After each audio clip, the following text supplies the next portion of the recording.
Hello everyone, welcome back to our channel. So ఈరోజు మనం discuss చేసుకునే topic chapter living world. So బయాలజీలో first chapter living world.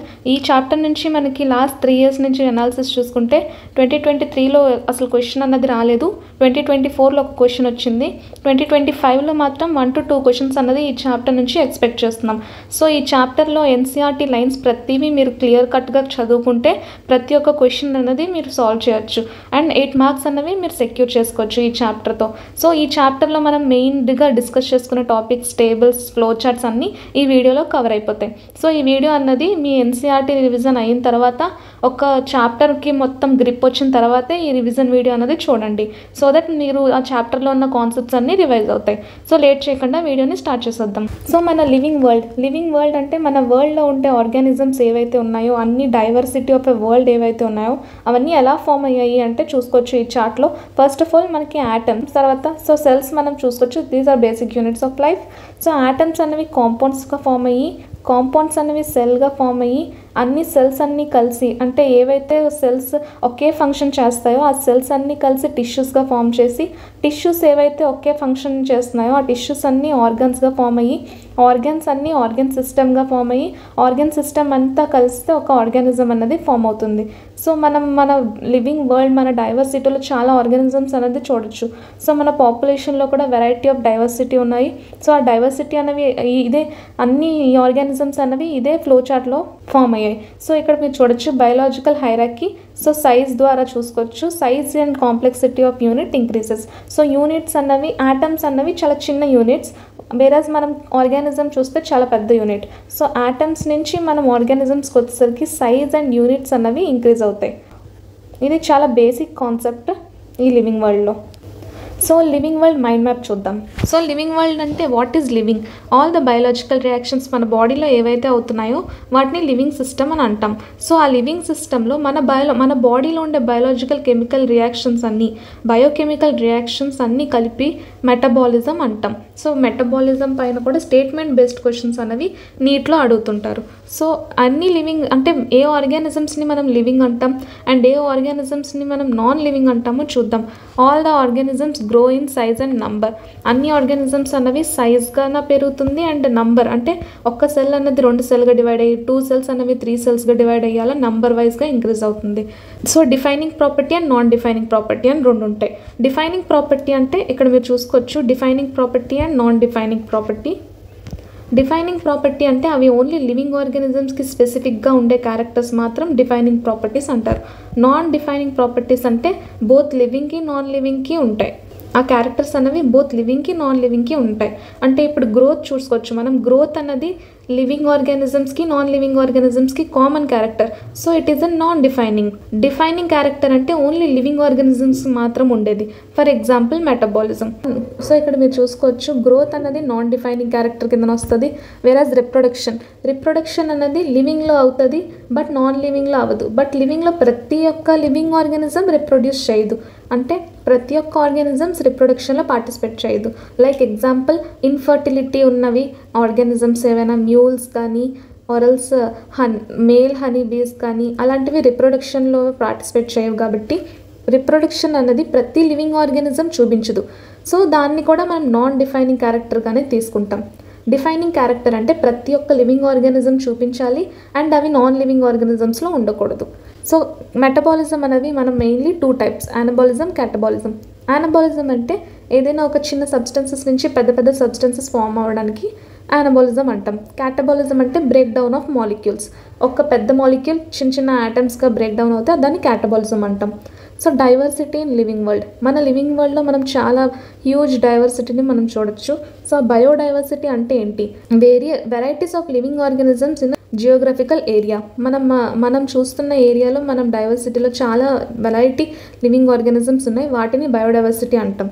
So first of all మన వరల్డ్లో ఉండే చాలా యానిమల్స్ని, చాలా లివింగ్ ఆర్గానిజమ్స్ని మనం ఈజీగా కనుక్కోవాలి అంటే, ఏదైనా మాట్లాడాలి అంటే, ఏమైనా తెలుసుకోవాలి అంటే ఈజీగా క్లాసిఫై ఎలా చేస్తామన్నది చూద్దాం. క్లాసిఫికేషన్ చేస్తే ఏదైనా ఒక లివింగ్ ఆర్గానిజమ్స్ అన్ని డైవర్సిటీలో క్లాసిఫై చేస్తే మనం ఈజీగా ఐడెంటిఫై చేయగలం వాటిని. ఫర్ ఎగ్జాంపుల్ దాన్నే టాక్సానమీ అంటారు. సో టాక్సానమీలో ఫస్ట్ స్టెప్ అనేది ఐడెంటిఫికేషన్. ఏదైనా ఒక ఆర్గానిజం చూసిన తర్వాత దాన్ని ఐడెంటిఫై చేయాలి ఫస్ట్ ఆఫ్ ఆల్. తర్వాత క్లాసిఫికేషన్, అది ఏ క్లాస్లోకి వస్తుంది, అది ఏ ఆర్డర్లోకి వస్తుంది. తర్వాత బయాలజికల్ నామిక్లేచర్, ప్రతి ఒక్క ఆర్గానిజంకి ఒక యూనిక్ బయాలజికల్ నామిక్లేచర్ ఉంటుంది. ఒక్క ఆర్గానిజంకి ఉన్నది ఒక దానికి ఉండదు. Binomial nomenclature. సో ఈ బైనోమియల్ నామిక్లేచర్లో కొన్ని రూల్స్ ఉంటాయి. అవి మోస్ట్లీ లాటిన్ అయి ఉండాలి and return in italic. So first letter అనేది క్యాపిటల్లో ఉండాలి అండ్ ఫస్ట్ జీనస్ వస్తుంది, తర్వాత స్పీసెస్ వస్తుంది. సో ఇవన్నీ మీకు ఎన్సీఆర్టీలో ఇచ్చాడు, లైన్ టు లైన్ చదవండి. ఇది నేను జస్ట్ రివైజ్ చేస్తున్నాను. సెకండ్ కాంపోనెంట్ అనేది స్పీసెస్ అవుతుంది, ఫస్ట్ కాంపోనెంట్ అనేది జీనస్. అది యొక్క బైనోమియల్ నామిక్లేచర్ అనేది హ్యాండ్ రిటర్న్ అయితే అది ఖచ్చితంగా అండర్లైన్ చేసి ఉండాలి. సో ఈ పాయింట్స్ అనేవి మీరు గుర్తుపెట్టుకోండి. అసెషన్ రీజన్లో కూడా అడగచ్చు, ఆర్ఎల్స్ స్టేట్మెంట్ బేస్డ్ క్వశ్చన్స్లో కూడా అడగచ్చు. సో ఇంటర్నేషనల్ ఐసీజెడ్ఎన్ అంటే ఏంటి, ఐసీబీఎన్ అంటే ఏంటి, వీటి full forms and need for classification. మనం ఆర్గానిజమ్స్ని ఎందుకు క్లాసిఫై చేస్తున్నాం? సో ఈజీగా అంటే ఏదైనా ఒక ఆర్గానిజంని చూసి ఈజీగా అది దేనికి సంబంధించింది, ఏ క్లాస్కి బిలాంగ్ అయ్యింది. ఇప్పుడు ఏదైనా ఒక ఆర్గానిజం చూసి అది ఏంటి, అది ఎక్కడి నుంచి వచ్చింది, దాని జాతి ఏంటి అండ్ సో అవన్నీ తెలుసుకోవడానికి మనం క్లాసిఫికేషన్ అన్నది ఈజీగా ఉండేటట్టు చేస్తాం. So evolutionary trends can be understand. So ఆ ఒక ఆర్గానిజం యొక్క ఎవల్యూషనరీ బ్యాక్గా ఉన్న ఎలా ఉన్నదో ట్రెండ్ అనేది మనం చూడొచ్చు. So concept of species. So species అనేది మనం బేసిక్ యూనిట్ ఆఫ్ క్లాసిఫికేషన్గా కన్సిడర్ చేస్తాం. సో టాక్సానమిక్ కేటగిరీస్ అంటే ఇప్పుడు ఏదైనా ఒక మనం యానిమల్ని కానీ ఏదైనా ఒక స్పీసెస్ని కానీ ఏదైనా ఒక లివింగ్ ఆర్గానిజమ్స్ని కానీ డివైడ్ చేసినట్లయితే దాన్ని ఎన్ని విధాలుగా మనం డివైడ్ చేయొచ్చు. Kingdom, phylum, class, order, family, genus, species. So ఈ ఆర్డర్ అనేది మీరు గుర్తుపెట్టుకోవాల్సిందే. ఈ ఆర్డర్ నుంచి కూడా చాలా క్వశ్చన్స్ వస్తుంటాయి, ప్రీవియస్ ఇయర్లో కూడా వచ్చింది. సో ఈ టాక్సానమీ అండ్ సిస్టమాటిక్స్. టాక్సానమీ అంటే సేమ్ అదే, study of organisms and classification of organisms. Systematics అంటే అది ఒక ఆర్డర్లో పెట్టి ఎవల్యూషనరీ రిలేషన్ని కన్సిడర్ చేయడం. సో హెర్బారియం, బొటానికల్ గార్డెన్ ఇవన్నీ డిలీటెడ్ చాప్టర్. ఈ 2025 మీరు చదవాల్సిన అవసరం లేదు. Taxonomical aids is a deleted chapter. So ఇక్కడ మనం టాక్సానమిక్ కేటగిరీస్ చూడొచ్చు. For animals, for plants and for animals. For ప్లాంట్స్కి అయితే మనకి ఇక్కడ డివిజన్ అన్నది వస్తుంది, ఫర్ యానిమల్స్కి అయితే ఫైలం అన్నది వస్తుంది. మిగతాదంతా సేమ్ టు సేమ్. సో ఈ ఆర్డర్ కూడా మీరు గుర్తుపెట్టుకోవాలి. మ్యాచ్ ద ఫాలోయింగ్ క్వశ్చన్స్లో కూడా మోస్ట్లీ అడుగుతుంటారు. సో ఇక్కడ మీరు చూడొచ్చు, కింగ్డమ్ అనేది చాలా పెద్ద కేటగిరీ. టాక్సానమిక్ కేటగిరీ అనేది 7 టైప్స్గా ఉంటాయి.